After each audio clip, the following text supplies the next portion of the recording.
ગુજરાતીઓનો સ્વાદિષ્ટ હાંડવો બનાવવાની રીત: ચોખા લ્યો, ચણાની દાળ લ્યો, તેને 2-3 પાણીથી ને મસ્ત ધોઈ અને પલળવા માટે મૂકી દો.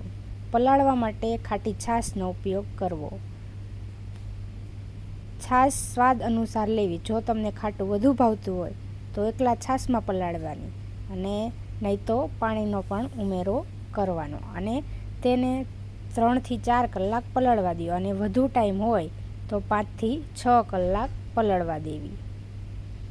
તે બધા પલળી ગયેલા મિક્સરમાં કરકરું દળી લેવું.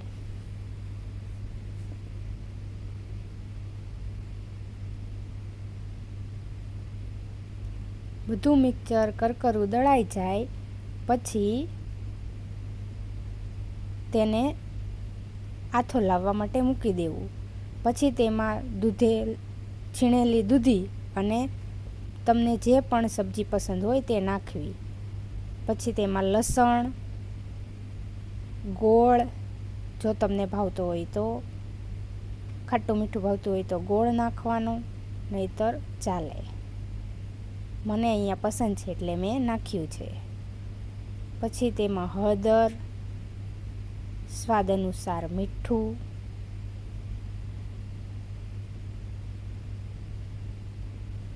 નાખી બધું મિક્સ કરી લેવાનું છે. સરખી રીતે મિક્સ કર્યા પછી તેને વઘાર કરશું. આપણે વઘાર માટે તેલ મૂકશું. રાઈ, મેથી સારી રીતે ફૂટવા દેવાનું. પછી હિંગ, પછી તેમાં સ્વાદ અનુસાર જીરું, મીઠો લીમડો, સૂકા લાલ મરચાં, તમાલપત્ર, બાદિયું અને કોઈ પણ બીજો તમને જે ગરમ મસાલો ભાવતો હોય આખો તે પણ નાખી શકો છો.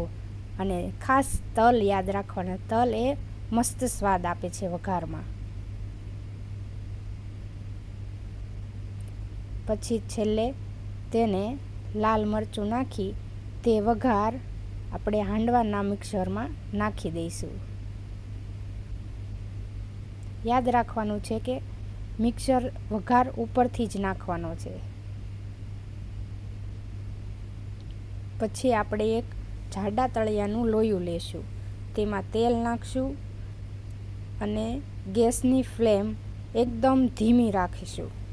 અને જેવો તમે જાડો પતલો હાંડવો કરવા માંગતા હોય એ રીતે બેટર નાખી અને એને સાવ ધીમા તાપે ચડવા દો.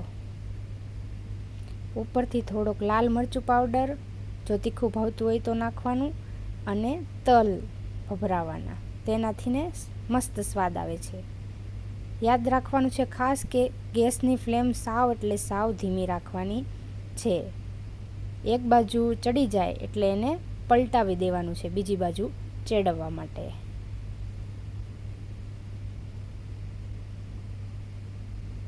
બીજી બાજુ ચડીને તૈયાર છે સ્વાદિષ્ટ હાંડવો, ગુજરાતીઓનો ફેવરિટ.